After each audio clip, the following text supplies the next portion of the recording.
Scott, the first time we shut everything down, the government essentially used a blunt instrument because they didn't know what else to do. Small businesses suffered and big box stores thrived. They did better than ever.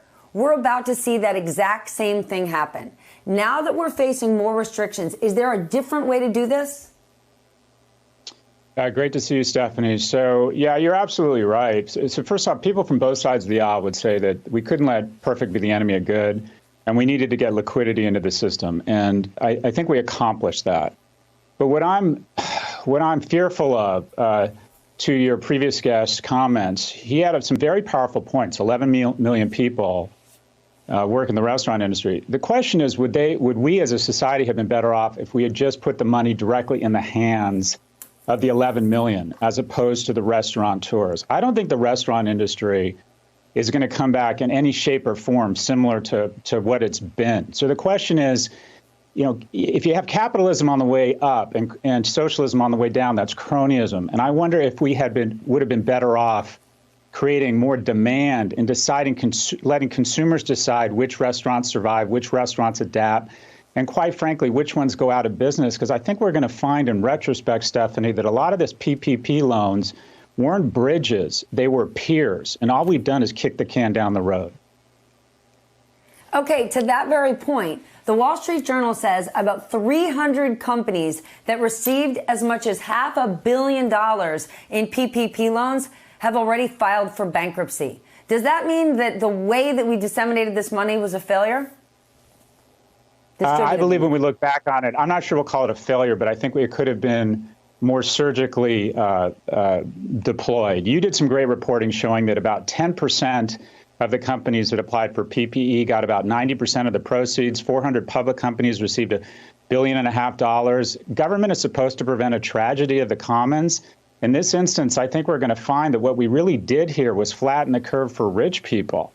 I mean, I'll use an example we both know and love, the Strand Bookstore, a fantastic, iconic retailer, is making pleas to the public for money. They took $1 million in PPE loans. They have a lot of employees. But the reality is the owners are worth tens of millions of dollars. And I wonder if we would have been better off not giving them $1 million and just kicking the can down the road for, quite frankly, owners that can afford to take this kind of hit, and just giving $10,000 each to the individuals. As a general rule, Stephanie, where I think we have screwed up is you need to protect people, not companies. Small businesses in America are the lone wolves of the global economy. And we've turned them into the poodles waiting for a handout. Do you realize savings rates have never been higher? Let me repeat that. Savings rates have never been higher, which says to me, we didn't put the money in the right hands. You know who's been the primary beneficiary of these bailouts? Amazon and Tesla, where we've seen a lot of that savings rate go into trading accounts who've levered up and have bought Amazon and Tesla stock. And by the way, who owns Amazon and Tesla stock? 90% of it, the top 10%. So yeah, there'll be some well-reported instances of the cupcake bakery that made it to the other side because of PPP. But the wealthiest cohort in America, Stephanie, are small business owners. They did not need a bailout. We need to protect people, not companies. So the answer to this, when we get to the other side, is universal basic income?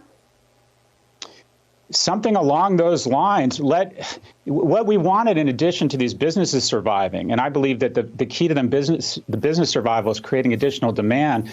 We wanted greater velocity of spend. If you give a household that is food insecure in the lower third $10,000, they spend it all. If you give $1 million to a small business owner that's already a millionaire, he or she saves most of it and puts it into the market, creating a cycle of increased income inequality. We needed greater velocity of spending.